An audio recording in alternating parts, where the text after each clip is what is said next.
many things in an organization, big or small, or decisions that need to be made on a day-to-day basis. And some organizations have a culture of being very collaborative. And so then bringing people together becomes part of their decision-making process. And that's the culture of the organization. But really, I think when it comes down to deciding when do you have a meeting, again, we go back to what we started in this conversation. And again, the purpose is the purpose to inform, is the purpose to work, as in to work through a problem, solution, something very specific. Is it a meeting where you're asking people to brainstorm? Is it a creative session where you are thinking about strategy, future proofing a business, whether or not you're starting to get your organization moving across on a path to growth, or not? But again, it's the purpose of the meeting ends up driving things like who gets invited, right back to that starting sentiment. And then those allowances for time and listening and energy. And I think if there's a little bit more thoughtfulness at the front end of whether or not you actually schedule the meeting, I think then all these things that we're talking about become real conversations, and real points of making sure that, again, the effectiveness of the time together becomes exactly what we're striving for. Yeah. Sorry, Martin. Go ahead. From what both of you have said, something has just come into my mind. The fact that you both have worked closely with each other, the fact that you know each other really well, but clearly from your responses, you're viewing meetings from quite different perspectives. So Claire, you're viewing them from an executive perspective, and Tamara, you're from a facilitative perspective.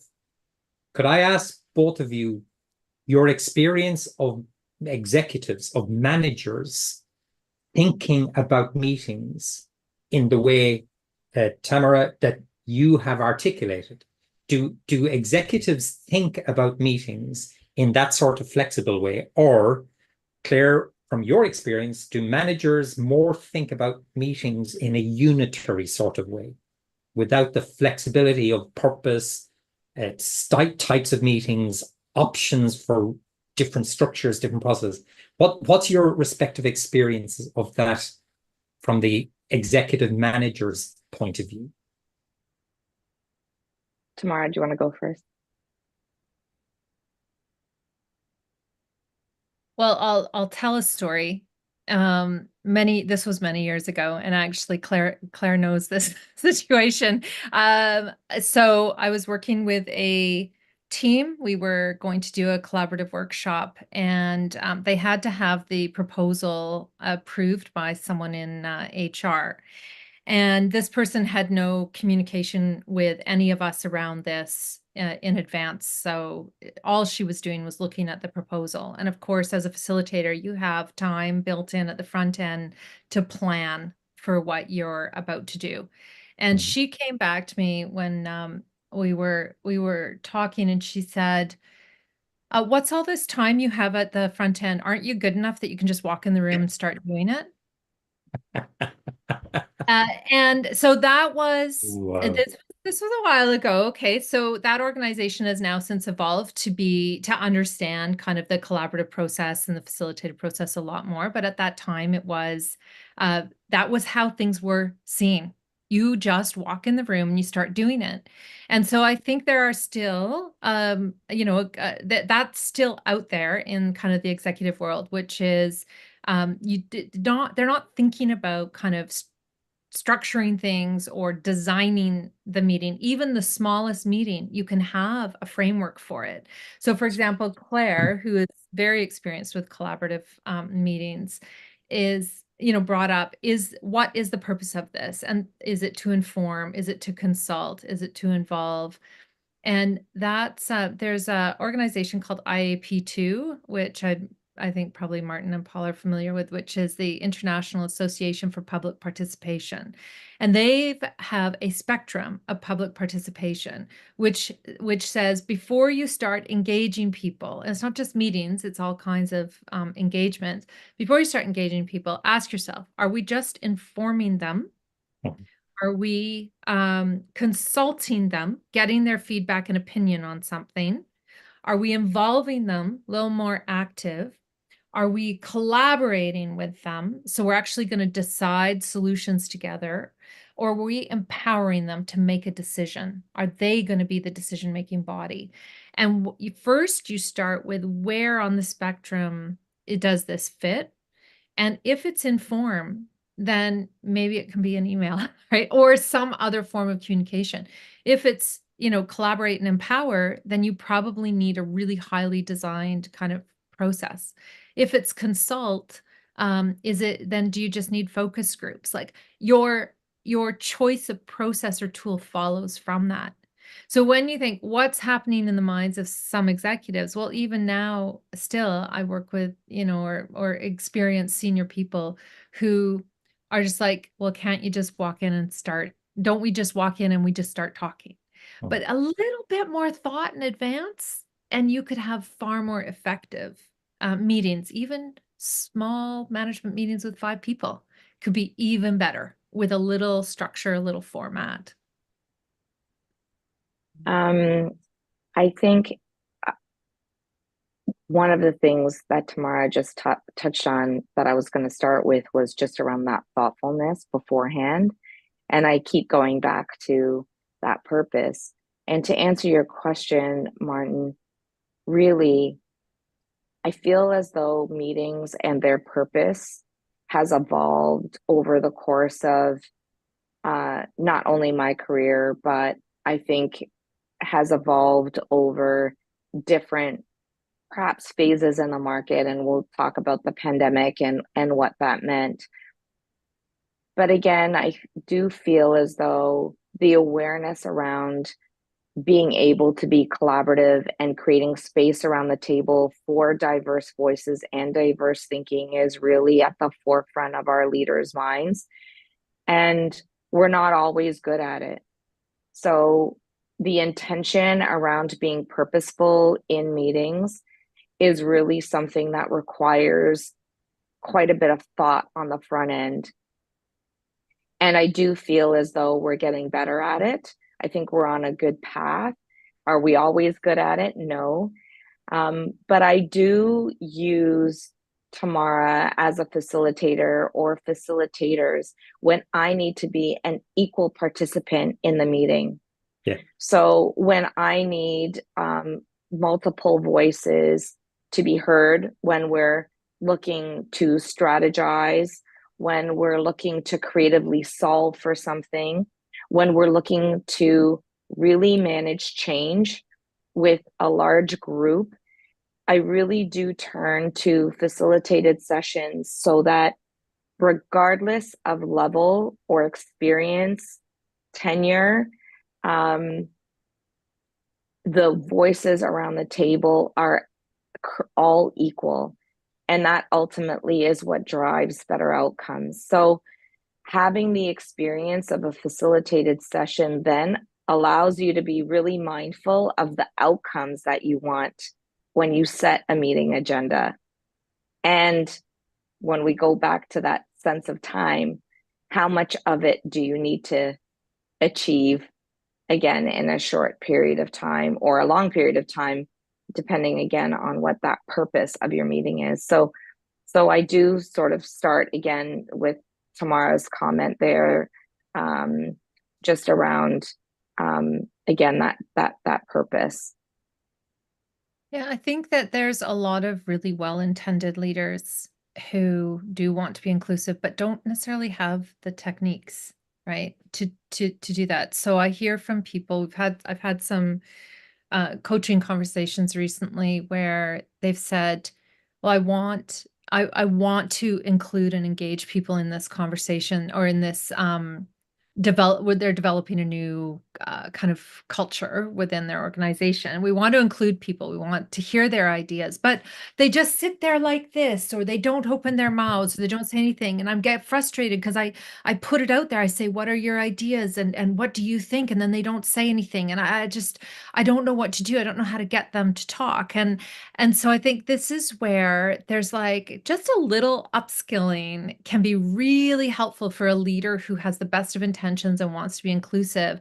It's just even just learning like a small toolkit of techniques to help to get people to talk and engage in a way that feels meaningful for them. And there's a lot that can be done. But I got to tell you, people are exhausted too. Like leaders and team members alike are just burnt out. So they're running from meeting to meeting or clicking from meeting to meeting, and they don't have time to pause and think, oh, what's the structure of my meeting going to be? And how am I going to be, have a technique? They're just like diving in, taking a deep breath, going for it, having the next conversation, running to the next one. They're really burnt out. And I think that just the swamp and I guess or waterfall of meetings that everybody is experiencing now is quite tiring for people. And Why they is don't. that? Where do you think that's coming from?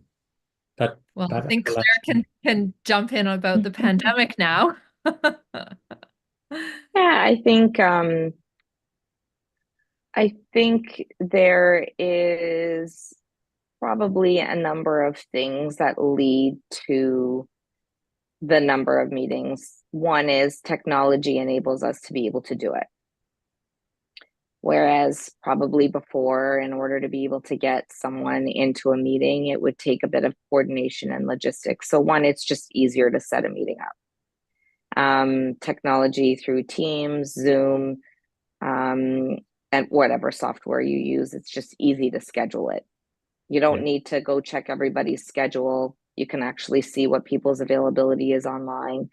And we don't make allowances for, where location is no longer a barrier. So I think one is technology has just allowed us to become it to do it fairly easily. So I think that's one thing. I think this other thing too is I think naturally we really do like brainstorming, connecting with people, building relationships. Those are all some things that happen when you meet with someone, whether it's one-on-one or otherwise. It's amazing the connections that you can make just by having a conversation. And sometimes it's the pre-meeting or in the post-meeting when you really start to get to know people and their colleagues. So I think there's that piece too. And I think in some respects, I wouldn't say that all meetings aren't worth it. I mean, there's so many times when we get together and something comes out of a meeting that you didn't even intend. Sometimes you're able to solve for something really quickly, just with a meeting rather than, 20 emails going back and forth. So I think it's just the desire to get off screen in a way of this email exchange or document exchange to actually being able to have a discussion. And I think that ultimately underlies, that ability for us to be able to connect or want to connect with someone. And just before I will complete that thought, and then also know that in larger organizations and even in small ones, some of the things that we actually think about in meetings is it is a form of public speaking. And you think about people that have social anxieties around speaking in front of others. You think about people that are neurodiverse and require different environmental considerations before they can actually join in a meeting. I think about people who, have a hard time speaking in front of a particular gender or otherwise. And so I do think about those things as well when we think about inclusiveness post-pandemic and thinking about some of the things that we've become more mindful of. So anyway, those are my two thoughts on that. Claire, my sense from what you said there is not that it's contradictory of Tamara's point, but it's a reverse side of Tamara's point. So on the one hand, is there an avalanche of meetings? On the other hand, is there an opportunity in that avalanche for, for people connection, for personal interactions, the pre-meeting get-togethers that you mentioned, Claire, the post-meeting, and it might only be 30 seconds. It might be just asking, how's your partner, or how's the new baby, or how's the dog that you bought out? But so this idea of meetings are essential to us as humans, because we're social animals. Therefore, we crave that getting together, and that applies in our organizations. But at the same time, particularly coming out of the pandemic, as both of you have alluded to, we have this technologically enabled capacity to have a meeting in an instant. And we can have people from 4 different parts of the globe, as we are on this meeting. Yes.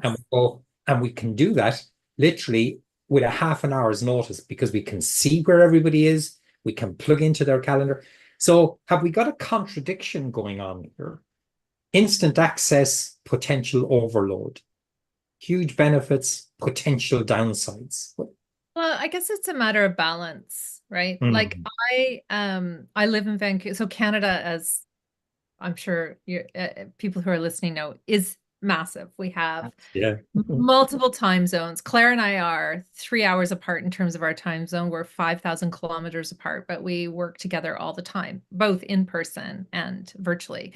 And the virtual, of course, has now, I should preface this by saying the virtual existed before the pandemic, and there were actually lots of virtual facilitators doing virtual work before, and we also a lot of us had Zoom. It's just that now it is more prolific and more people are kind of on it.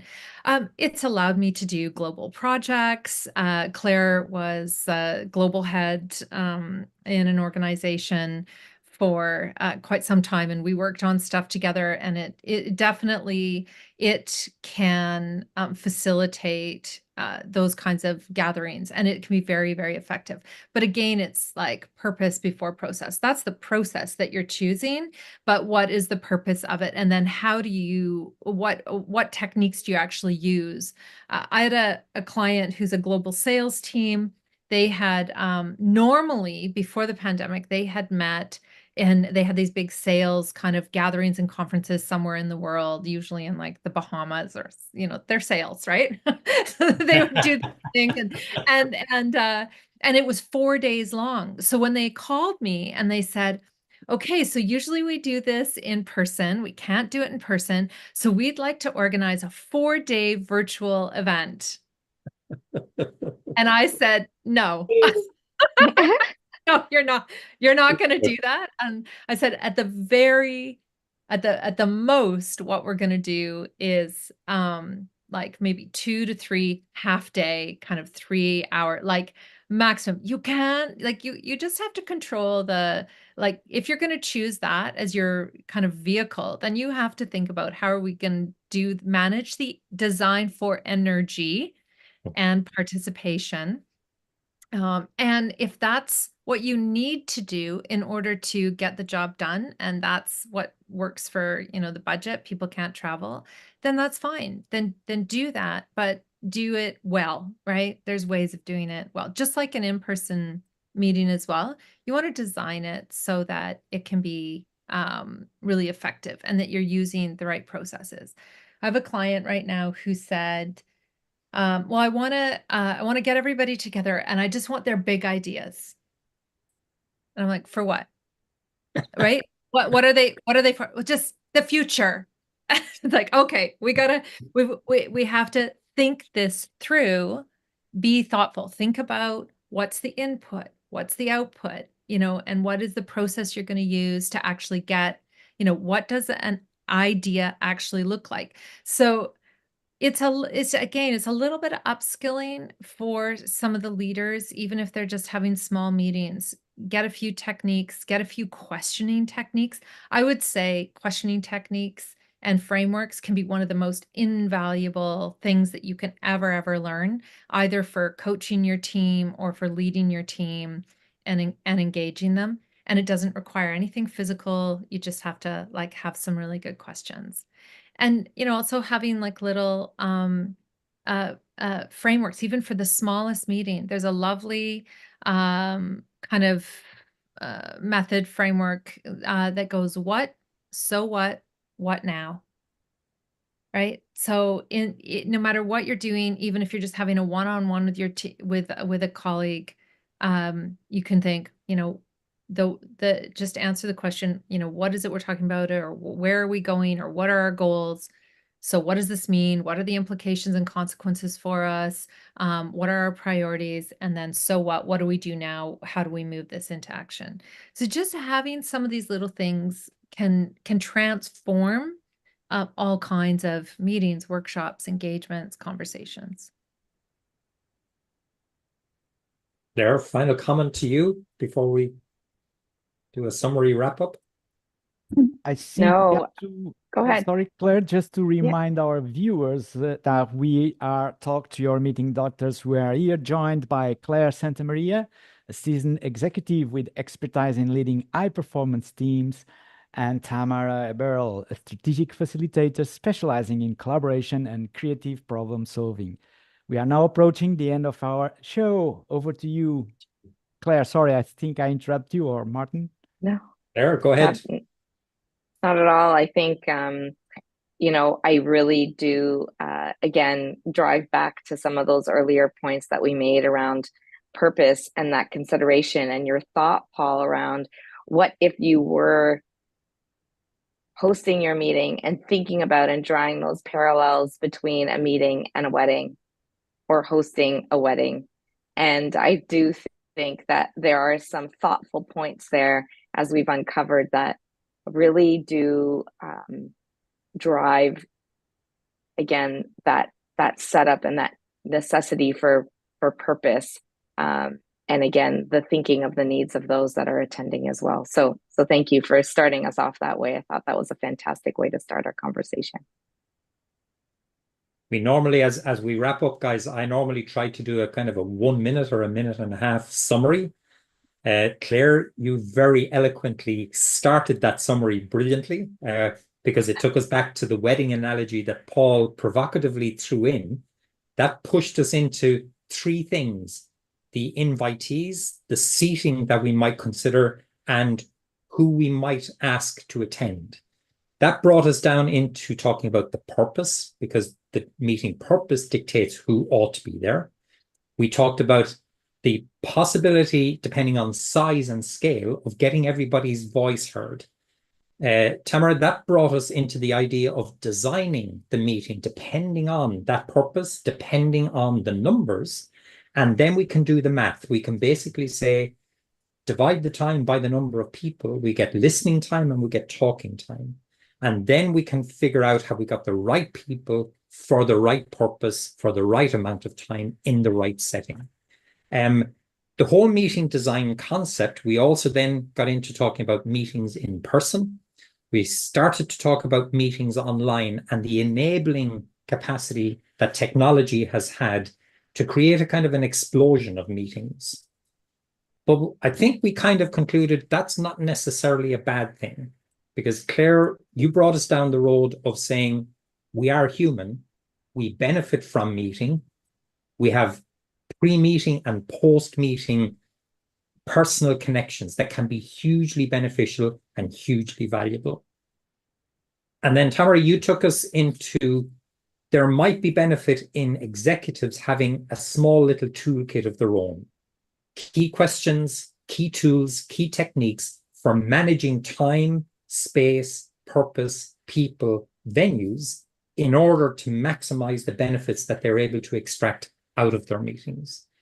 We've had a fascinating conversation, guys. We flew through 45 to 50 minutes, believe it or not. And I think we've only just scratched the surface. but really, thank you both for a really interesting and a really thought-provoking conversation. Thank you. Thank you so much, Martin, for your usual summary. I call them the golden nuggets. Thank you so much, our guest speakers, for joining us in this interesting fireside chat conversation this afternoon or in the morning, depending on when you are watching us. As we are truly now a global event today. And thank you so much, dear viewers, for watching and live. And also, if you're watching the replay, thank you so much. And leave your comments here on the LinkedIn page. And hope that you can keep following us for upcoming events. Thank you. Thank you all. Thank you both. Thank you. Thanks, Tamara.